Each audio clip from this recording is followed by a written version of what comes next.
Fala galera, tudo bem com vocês? Aqui quem tá falando é o Anderson. Mais uma vez vamos tentar fazer um vídeo que a galera consiga se entender um pouco mais e compreender algumas coisas, enfim, do seu processo de pensamento e algumas das suas angústias.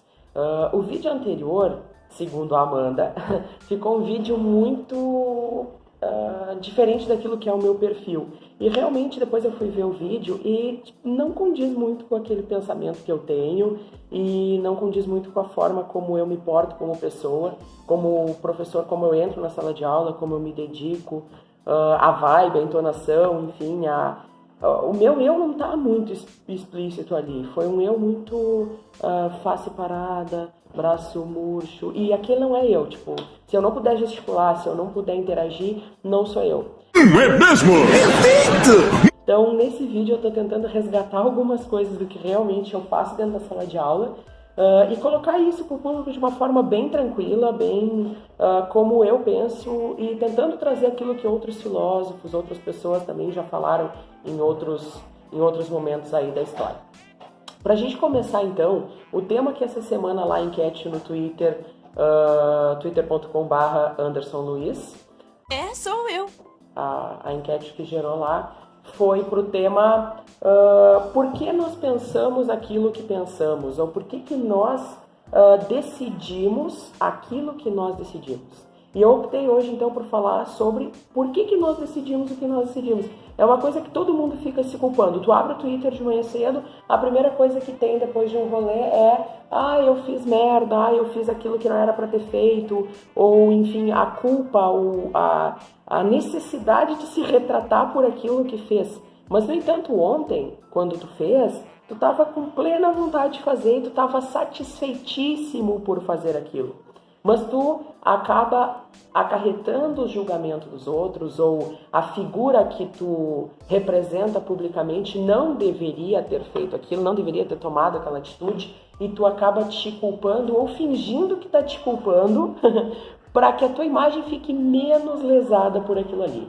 Então, numa geração, num tempo, né, somos considerados aí por muitos como a geração do novo milênio, né? Uma geração que está imersa numa liquidez, numa pós-modernidade, onde os conceitos são muito liquefeitos, são muito desconexos com aquilo que tem que ser. Essa juventude, ela acaba não tendo só integrantes daqueles ali que nasceram entre tipo 1998 até agora. Ela acaba tendo representantes lá de outras idades. Daqui a pouco eu tenho uma pessoa aí com 60, 70 anos que ela tem um pensamento, uma forma de encarar a vida, uma forma de tomar decisões como a gurizada toma hoje. Então, pra gente pensar um pouquinho sobre isso, eu anotei alguns pontos, eu tô olhando meu checklist, que ficou muito legal, com a minha letra esplêndida, que eu poderia ser doutor, e eu ainda olho pro lado errado da câmera, isso não faz nenhum sentido, mas sou eu, enfim. Eu coloquei aqui um dos principais pontos pra gente falar hoje sobre por que a gente... eu vou ignorar essa porcaria porque eu não gosto de checklist. Olha a língua! Vamos falar um pouco então sobre por que nós nos colocamos como agentes da história dos outros. E eu acho que isso é o princípio. Muitas vezes a gente cobra como professor que o aluno tenha um posicionamento, o pai acaba cobrando também um posicionamento dessa pessoa, o amigo lá cobra, enfim, os diferentes grupos sociais que tu te insere acabam cobrando um perfil de pessoa que tu acaba não dando a demanda necessária perante nenhum deles. E acaba perdendo a essência do teu verdadeiro eu. Imagina que uma pessoa normal hoje, enfim, de 16, 18 anos, ela tem a família que lhe diz que ela tem que passar no Enem, ela tem que passar no vestibular, ela tem que ir para uma universidade de grande relevância, ela tem que, enfim, entrar num dos melhores cursos, e isso vai ter um preço sim na vida dessa pessoa. Essa pessoa vai ter que se encontrar dentro desse mecanismo, ela vai ter que produzir muito para isso, estudar bastante. E isso são decisões, muitas vezes, que acabam vindo do público familiar e não dessa pessoa. Às vezes a pessoa não quer ir para medicina, ela não quer cursar direito, ela quer vender miçanga na praia porque é confortável. Por mais esdrúxulo que isso pareça, mas na verdade a pessoa quer fazer isso. E aí a gente fica restringindo o acesso dessa pessoa ao que ela realmente quer. Porque nesta sociedade há uma cobrança de que tu seja alguém. E esse alguém tem que ter poder. E tu tem que, para ter poder, estar dentro de um grupo profissional que tem poder. Tu quer ver um pai morrer do coração, é tu dizer que tu quer ser professor. E ainda mais professor de filosofia ou professor de história. O pai morre do coração. Por quê? Porque são coisas que atualmente não simbolizam poder, não simbolizam um cidadão que vai ser alguém na vida. Ele vai ganhar dinheiro do quê? História não dá dinheiro, filosofia não dá dinheiro. E nesse contexto, tu acaba muitas vezes te criando frustrado por atender uma demanda de um futuro inteiro, onde tu vai acabar trabalhando aí anos e anos e anos numa profissão que não era a que tu queria trabalhar, mas tu vai acabar atendendo a demanda de quem te pediu para fazer isso.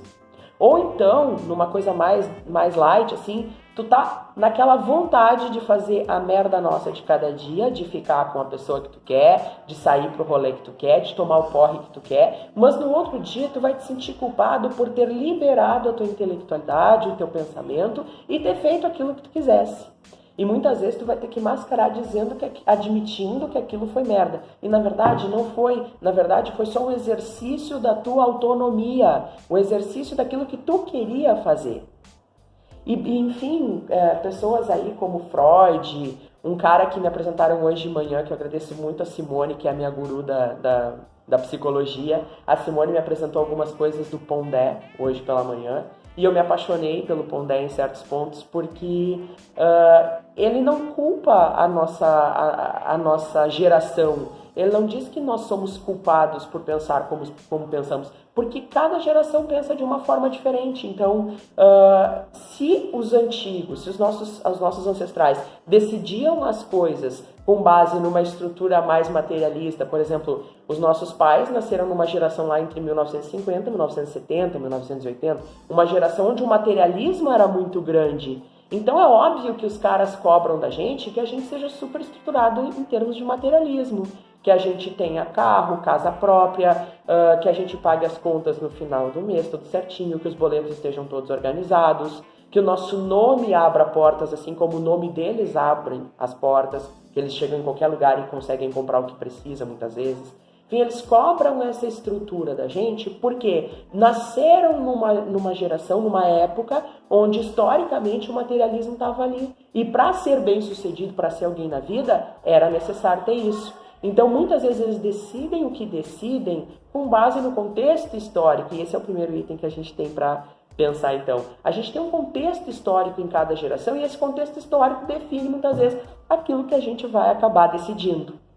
E é fantástico parar para pensar nisso, porque olha a nossa geração agora, olha o contexto histórico em que nós nascemos. Nascemos num contexto histórico dentro de uma nova ordem mundial, num mundo multipolar, num mundo onde as várias culturas chegam até a nossa intelectualidade a todo momento. Eu tenho a cultura do anime, eu tenho a cultura da série, eu tenho a cultura norte-americana, eu tenho a cultura japonesa, eu tenho a cultura chinesa, eu tenho, enfim, a cultura dos nativos, a cultura regional de cada lugar do país. E tudo isso chega até nós por meio do mundo digital instantâneo, né, que nos conecta numa velocidade gigante. O acesso à informação que nós temos é muito grande. E com base nisso, como tomar essa decisão?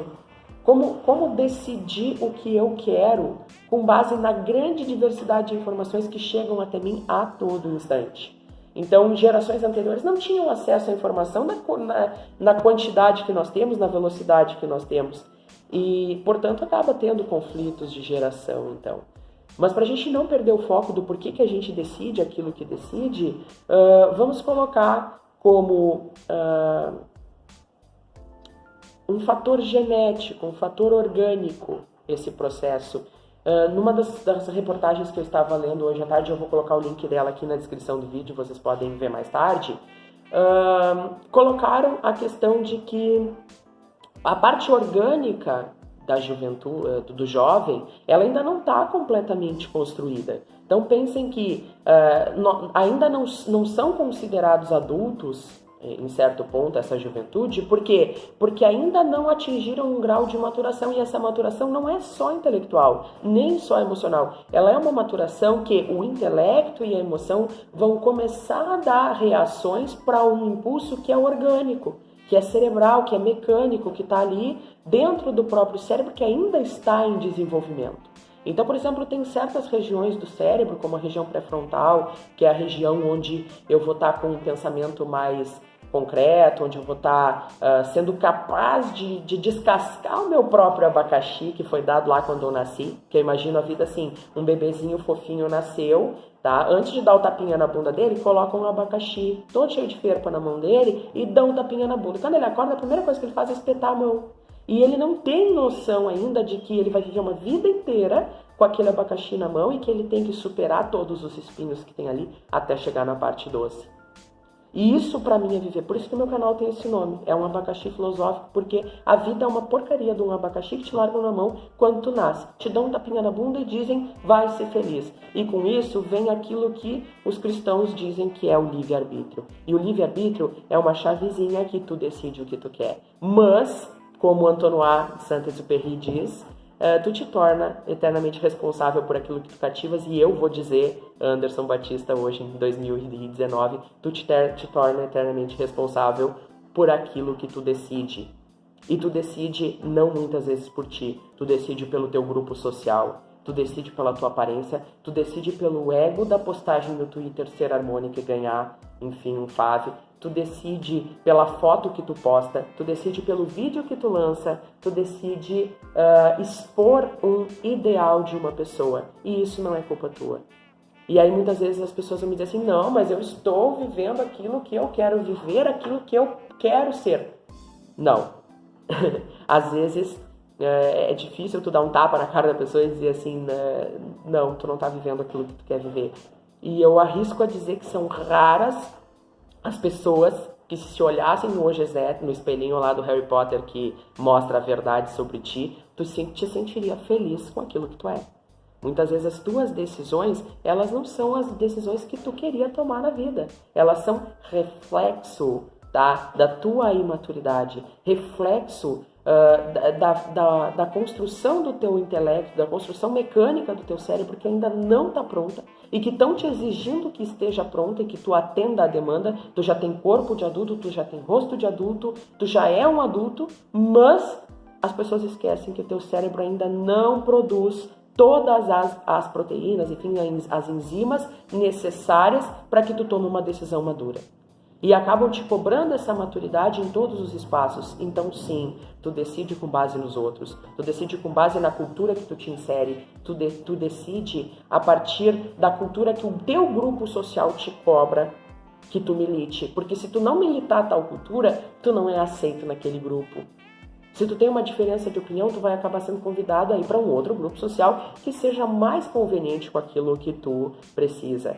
Imagina, a pessoa sai para um rolê, ela acaba não participando do rolê, ela fica com uma cara de tédio ali, porque ela não sabe, não quer beber, ela não sabe o assunto que estão falando, tem um manto de autopiedade ali sobre a pessoa que não deixa ela interagir com o mundo ali fora, ela vai se cobrar, a religião dela vai proibir ela de ter pensado daquela forma, os pais vão julgar, os amigos mais maduros vão julgar, então vai ter julgamento de todas as partes e esse pepino, esse abacaxi, tá na tua mão e tu vai ter que escolher se tu vai te desprender dessas amarras e assumir que na idade que tu está, na fase que tu está, no estado humano de ser que tu tá, material, vivendo a tua vida, tu pode sim decidir aquilo que tu quer decidir. Só que essa decisão, ela não é estanque, ela não é uma decisão qualquer, ela é uma decisão que deixa registros. E esse registro é uma consequência. Então eu volto a dizer, tu é responsável